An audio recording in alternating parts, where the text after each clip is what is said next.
ఈరోజు రెక్కాడితే దొక్కాడిని జీవితాలు చాలా మనం పూర్తి చేసుకున్నాం. కనీసం మన పిల్లలైనా బాగుండాలని మనం తల్లిదండ్రులందరూ కోరుకోవడం తప్పులేదనే విషయాన్ని మీ అందరికీ తెలియజేస్తా ఉన్నా. ప్రతి ఒక్క పిల్లవాడు కూడా కనీసం బెంజ్ కార్లు కొనుక్కోక్కర్లేదు, కనీసం పెద్ద పెద్ద బంగ్లాలు అక్కర్లేదు, కనీసం ఒక మంచి ఇల్లు తిరగడానికి కనీసం మోటార్ సైకిల్ కనీసం మంచి జీవితం గడిపే పరిస్థితి రావాలని కోరుకుంటూ జగన్మోహన్ రెడ్డి గారు చేసే విధానం ఈరోజు గొప్పదనే విషయాన్ని మీరు గమనించమని కోరుతా ఉన్నాం. అంతేకాదు ఈరోజు ఇల్లు ప్రతి ఒక్కరికి ఇల్లు ఎంత అవసరమో తెలుసు. చాలా మందికి ఇల్లు లేవు. ఈరోజు ఇక్కడ చంద్రబాబు నాయుడు గత ఎన్నికల్లో హామీలు ఇచ్చి ఏ ఒక్కరికి ఇల్లు ఇవ్వలేదు. 2014లో ప్రతి ఒక్కరికి ఇల్లు ఇస్తానని చెప్పాడు.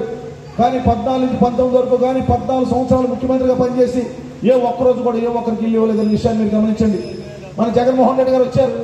2019 నుంచి 24 వరకు ఇల్లు లేని ప్రతి ఒక్కరికి రాష్ట్ర వ్యాప్తంగా 31 లక్షల మందికి ఇళ్ల స్థలాలు ఇచ్చిన గొప్ప వ్యక్తి జగన్మోహన్ రెడ్డి గారి విషయాన్ని గమనించమని కోరుతాం.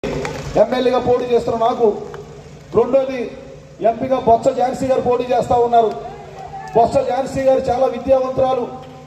ఆవిడ 2 సార్లు ఎంపీగా పనిచేశారు గతంలో. ఆవిడ ఒక చల్లని తల్లి.